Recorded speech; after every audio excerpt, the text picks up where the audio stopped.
Hello, legacy builders. Welcome to Family Business Diaries. I'm your host, Mary Asante-Asamoah, and I'm pleased to announce the end of season 2. Woohoo! Happy dance.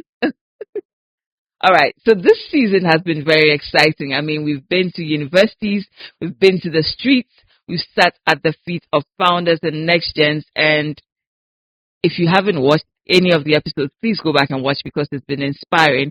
That's one of the reasons why we did this, to inspire people. And I think you would all agree with me that we've managed to do that this season. Some of the stories have just been amazing. All right, now, this is just a recap of the season, but before we get into it, I'd like to do something real quick. Now, I need you to please pause and follow us on all podcast streaming platforms. Check us out on YouTube at Family Business Diaries. Family Business Diaries. And also on social media. I mean, you get behind the scenes actions. You're able to tell what we're up to. So please follow us on social media at Family Business Diaries. And also check us out on our website, familybusinesshub.co. If you need to get in touch with us, it's familybusinessdiaries@gmail.com. All right, now that we have that out of the way, let's get right into it. We're blessed to start the season with J.K. Hogley, and what an inspiring story. He told us how he started with his mom and then moved on to start his own business. Now, he had 3 tracks in the beginning and moved to 500 or over 500 tracks. Talk about process. Now, in his own words, he says, the challenges come and you feel it at a point. You feel like you're being punished. But you look back and you realize it's only meant to make you stronger and wiser. Now, we all know this and we all need this in this season. You know, we talk about resilience, 3 to 500. I'm sure he went through a lot, but you should listen to the story because he has so much to say. Now, today, J.K. Hogley is working with his children and they're doing some amazing things, not just in the petroleum industry, but across different sectors. If there's one lesson we took from this man, it's the fact that process is key. Don't give up. Keep pushing, legacy builders. We've got this. We're going to change that narrative, okay? We moved up to the beautiful campus of Ashesi University to join their entrepreneurship class for our second episode. And this was our first live recording. Now, I said this season was about changes. This season was about trying new things. And this one was a major challenge for my team, our first live recording. But what a blessing. We're so glad we went up to the campus because we got to interact with the students, next gens, people with questions. Should I join my family business? What should I do? It was a very, very inspiring session. And thank you very much for the invitation, Ashesi. We're super grateful. Now, in this particular episode, we did something also different. We had one next gen and one founder from different sectors talking to us about their business. We had Mr. Seth Quay, MD for Mac Partners, and Mrs. Anita Odame, who's with Amalina, 2 totally different sectors, talking to us in this live recording. Now, we did discuss so many things. I encourage you to watch the episode, but I think if we have to sum it up, or one of the lessons we took from Mr. Quay is the fact that when your children show that they have interest in other things outside of what the family business is doing, don't discourage it. I mean, now we're going into AI, tech, there's students or the next gens that are trying to explore different avenues. Don't discourage them. If anything, encourage it. Do your analysis. Make sure that whatever they're venturing into is actually viable and will help their business. And if anything, invest in it. Put it under the family name. And hey, it's a win-win because your child is in your business and you're also benefiting from what they're doing. So take that advice, people. Don't discourage your children. Don't push them away. Bring it all together under one umbrella. Now, Mrs. Odame came from university. She was in Ashesi actually, and she's working in Makola with her mom. She talked about process. She talked about trying to implement new things in the system. That change process and her telling us, I mean, that was just interesting, just listening, trying to encourage a founder to change systems. And you know that when you're upgrading, it requires money. So kudos to Mrs. Odame for doing this. But at the end of the day, we can see that Amalina has grown so big. I mean, they have so many branches. And she also told us that they have a school now. They have different things they are doing outside of the retail. So kudos. Episode 2 was just amazing. And yeah, we hope to be back in Ashesi one of these days. Our third episode was with engineer Ifwa Sapong. And what a lovely story. She moved back and joined her father in a business. She had to prove herself. But one thing she said, which I could relate to, was on the power of relationships. She had moved back and she said one thing she wish she had done more of was to keep her network outside. Somehow, when she moved back, she was so focused on building the business that she didn't keep in touch with her friends, with the network that she had outside. And it's one thing she wished she could change. Now, we all know that your network is your net worth. So, of course, the more the merrier, right? So, something to keep in mind that as you progress, as you move on, it's important to ensure that you maintain certain relationships because you just never know when you need people. So maintain that. Overall, engineer, if Westapol managed to implement structures that have contributed significantly to the company's growth, people, systems and structures, that's key. That foundation is key, and that's what we keep hearing from all these guests on our show. Implement system structures, not just put them in there, but enforce it and make sure you're actually using them. It's key. It's setting that foundation so that you can build that high rise. So, lesson from Engineer Ifwasapon. Please check out that episode if you haven't done so already. Episode 4 was our first virtual episode. Another new thing for the season. My goodness, we really explored and did a lot this season. But yes, we had an episode with David Gramig where we talked about family business, but from the European perspective. It was interesting to note that some of the problems we have, they're quite similar. It's the same everywhere, and the solutions, well, also the same. It's working. What works here is working there. It's just about actually implementing it. We also had the opportunity to talk about the Africa World Summit, which I was privileged to speak at. I spoke on future-proofing your family business, and it was such a great experience. So do catch episode 4 if you didn't. I'm going to encourage you to watch all the episodes. You can't leave any out because there's a lesson from each one. But episode 4, David, thank you very much again for making time to join us on Family Business Diaries. Right after that, we went to episode 5 with Dr. Emmanuel Obri-Ado. Smart guy, a giver. He's a philanthropist and a big man in the FMCG space. He talked to us about managing a business with 4 of his siblings, and the question I kept asking was about conflict. Don't you have any issues? How do you manage to work with all your siblings? And he said, well, Mama trained as well. Mama taught as well. Clearly, they have some serious harmony working together. They're quite united. And he said the respect and family values played a key role in how the business was run. Everybody knew their place. Everybody respected the other's position. And clearly, it's working because 4 siblings working and there are no issues whatsoever. If there's anything we've learned from him, it's the fact that you need to stay grounded. That foundation, I say, is key.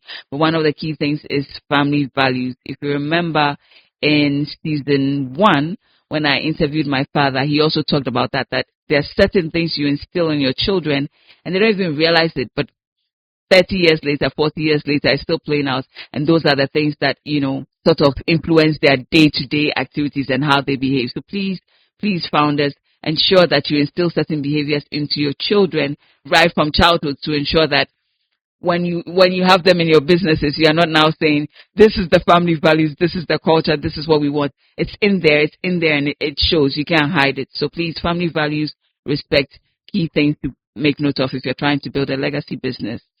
All right, so we moved on to Nanama Bachman, who shared the journey of working with her dad as a publishing manager and the head of HR at Backpress. Nanama's episode was a special one. I mean, when you look at her, when you talk to her, you don't expect her to be so firm, but she's quite disciplined, and I love that about her. I love the fact that she knew boundaries. She set boundaries in business. They knew when to discuss work. They knew when not to talk about work, and certainly helps with mental health, like we've been saying. We need to breathe. We need to make sure we maintain that balance, and that's one of the key things Nanama told us. She goes to work, she would give her all, but when she's done, when it's closing time, she goes home and that's it. So set certain boundaries. Know when to play daughter, know when to be, in your work mode. All those things are important if you want to work as a family business and ensure you last and nobody's frustrated. Yes, certainly the balance is needed. We shouldn't take it for granted. It is needed. We need it for our mental health. Please make sure you keep that family balance. Episode 7 was a special one. I was with Dr. Samuel Patrick Odro and Nina Odro. Now, it was a special moment for me just sitting and watching a father and a daughter discuss their relationship working together. It was almost like we're not in the room. They were quite transparent, they were vulnerable, and really did share a lot. I encourage you to watch that episode. I think just like Nanama did, Nina pointed out how her father discouraged her from talking or having certain conversations in the office. It didn't matter if you're coming into the privacy of his office to talk about it. He just wouldn't discuss certain things in the office. You needed to control yourself, manage your emotions, and that's key. Mr. Odo talked about being intentional as founders. If you're trying to get your children to take over, be intentional. Some of the things he wishes he had done. Now, one thing I have to say, well, we kind of discussed it in the episode, but one key thing I keep encouraging founders to share their stories. You're so full of wisdom. Share your stories so your children and other people can learn from you. And Dr. Patrick Odo has taken that bold step. He just launched his new book talking about his story. The process is to encourage next gens, is to understand that life is not just touch and go. There's a process. The pathway is not straight. All of that. It's important to understand as legacy builders that we shouldn't expect things to just appear from nowhere. It's a process. Don't be discouraged. Keep going. Keep going. We will change that narrative. Now, to end the season, we took it to the streets. A bold move, a different thing for us, but I'm so glad we did it because right from the beginning of our podcast from season one of the feedback or one of the key things people kept telling us was that we seem to be focused on the corporates. We seem to be focused on those that are well structured. But if we look at the Ghanaian economy, a lot of these family businesses are in the informal sector. There's so many businesses that are doing well, have actually transcended generations, moved from generation 1 to 2. But let's hear their stories as well. Let's see how we can structure some of these businesses to ensure that they're doing things well and adapting to time so that, they don't disappear over time. So we took up the challenge and decided to start by visiting Ogre's Special Aboboy and Tatali. Before we talk about the business, listen, if you haven't had that Aboboy and Tatali, I encourage you to get to Adabraka and try that because I have been a customer for over 30 years and it just gets better. It's great to see that Ogre's daughter has taken over, Harriet. We listened to her story. So she told us how she's implemented most of the things she learned in university. She's grateful that she got work experience before coming back into the business. She also pointed out that even when she was going to school, her mother made sure that during the holidays, she was always coming to help. So she had that understanding of the business, so this is the street smart and getting the education as well. And she's doing amazing things. I mean, she's on social media, she's adapting to the times, and the business is just growing. She's talking sustainability, how they're moving from plastics to using, different packaging to ensure that, they're not left behind in the sustainability talk and all of that. So this is just one of the ways we're talking about businesses that are maybe not corporates, but they're also businesses that have moved from one generation to another. These we can't overlook, and certainly they contribute immensely to our economy. So I believe that if we're sharing the Family Business Diaries, if we're sharing stories to inspire people, then hey, we do both sides, formal, informal, share the stories. At this point, I want to ask that if you actually have any family businesses you think should be on the streets edition, please do email us at familybusinessdiaries@gmail.com. Let us know which companies, let us know which shops, let us know, and we'll definitely go out there and hear their stories so we can share with others. At this point, I want to thank you all again for being with us on this journey. Season 2 has been amazing. I have learned so much. We've challenged ourselves as a team, and we're super grateful for this 8 episodes and for just how far we've come. It started as a dream, and come on, we're moving to season 3. Thank you so much for the support. So as we conclude this season, I want to thank a few people. I still can't believe we're at the end of season 2 because this just started as a dream. Oh, I want to start a podcast. And then I said, no, I don't even want a video. I just want to record. And then people pushed me. Key people pushed me. And here we are. So thank you. I want to start by thanking our guests. I know you have busy schedules and yet you accommodated us. Super grateful. In fact, some of you went as far as opening your doors to us and allowing us to shoot in your offices, in your homes. And we just want to say thank you very much. Thank you for sharing your stories. You've inspired others. And so for that, we say God bless you. To our sponsors, Babex.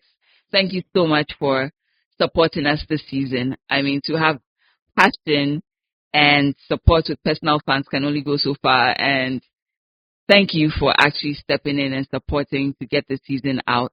I know you don't want the public praise, but I'm super grateful and I just want to say thank you. Now, there's a lot that goes on behind the scenes. You don't even want to know the half of it. But at this point, I want to thank my production team. I want to thank Mr. Humphrey Soa and the Urban Flicks team. Thank you very much for your patience. Thank you for working with very tight deadlines. We won't change. You will still work like that, but I'm super grateful for the support.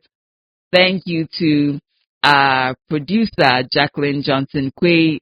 She's no longer with us, but she started with us, and we just want to give her a quick shout out. Jackie, thank you very much for the support over the last 2 seasons. To Anthea from Jolie Visage, thank you for my flawless makeup on every episode. Super grateful. Thank you. Thank you. A special mention to Benjamin Edum, known by most people as Offlex.